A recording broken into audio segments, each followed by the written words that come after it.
নমস্কাৰ বন্ধু বান্ধৱীসকল, মই ফ্ৰিজৰ অন্যটি ভিডিঅ'লৈ আপোনালোকক সকলোকে স্বাগতম জনাইছোঁ। আজি ৰেচিপি এটা লৈ আহিছোঁ। ৰেচিপি হৈছে ছাগলী মাংস।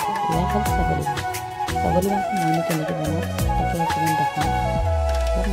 কেৰাহীত তেল দিলোঁ, মই তেল গৰম হ'বলৈ দি বাকী ইয়াৰ ডাঙৰ ডাঙৰ 3টা পিঁয়াজ লৈছোঁ, আদা নহৰু পিছা, গোটা মছলা, ইয়াৰ জলকীয়া, তেজপাত আৰু দালচেনি ইলাচি। প্ৰথমতে মই গোটা মছলাখিনি তেজপাতৰ সৈতে দালচেনি ইলাচিখিনি তেলত দিলোঁ। পিঁয়াজ মই তাৰপিছত দিছোঁ পিঁয়াজ গোটেইখিনি নিদিওঁ, আধা পিছত দিবলৈ থৈ দিম। পিঁয়াজ আধা দিলোঁ। পিঁয়াজখিনি ৰঙচুৱা হোৱাৰ পিছত দিম মই আদা নহৰু বটা,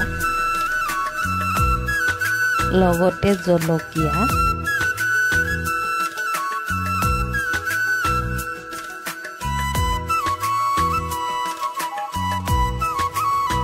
পিঁয়াজখিনি গোটেই লগতে অকণমান দেৰি ভাজি ল'ম ৰঙালৈকে। তাত এতিয়া দিম মই গুড়া মছলা, জিৰা, ধনিয়া আৰু ৰং জলকীয়া, হালধি গুড়া। মই পানীত মিলাই লৈছোঁ গৰম পানী দি। এতিয়া অকণমান দেৰি ভাজিম।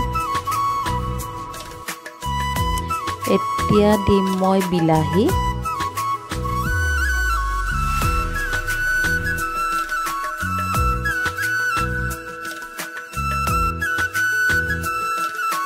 বিলাহীখিনি ভজা হৈ গ'ল। মই দিলোঁ এতিয়া মাংসখিনি এতিয়া পূৰা ভাজিব লাগিব আৰু পানী নেৰালৈকে।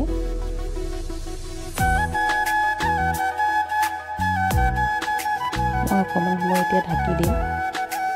ঢাকাৰ পিছত এতিয়া দিছোঁ মই নিমখ, সোৱাদ অনুসৰি নিমখ দিব। এতিয়া মই কাটি থোৱা পিঁয়াজখিনি দিছোঁ, যিটো আধা কাটি থোৱা পিঁয়াজ থৈ দিছিলোঁ।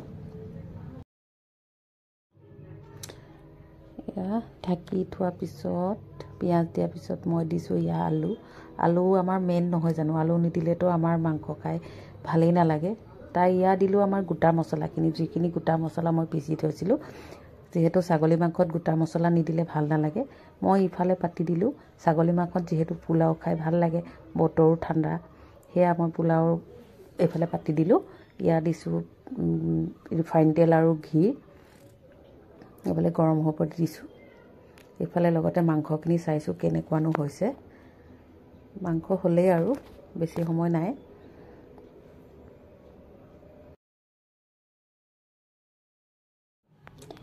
এয়া মই দিছোঁ দৈ। ছাগলী মাংসত যিহেতু দৈ দিলে ভাল লাগে, এয়া ঘৰতে বনোৱা দৈ আছিলে। এয়া এইফালে পোলাওত অকণমান চেনি দিছোঁ, গোটা জিৰা, এয়া কাটি থোৱা ফ্ৰেঞ্চবিন, গাজৰ, কাজু।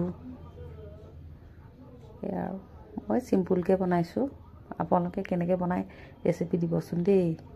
এয়া দিলোঁ মই মাংসত কচুৰি মিঠি অকণমান।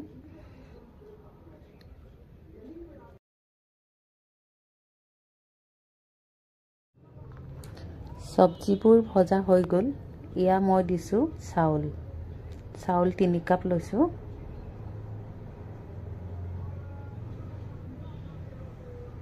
এয়া মই চাউল দিছোঁ।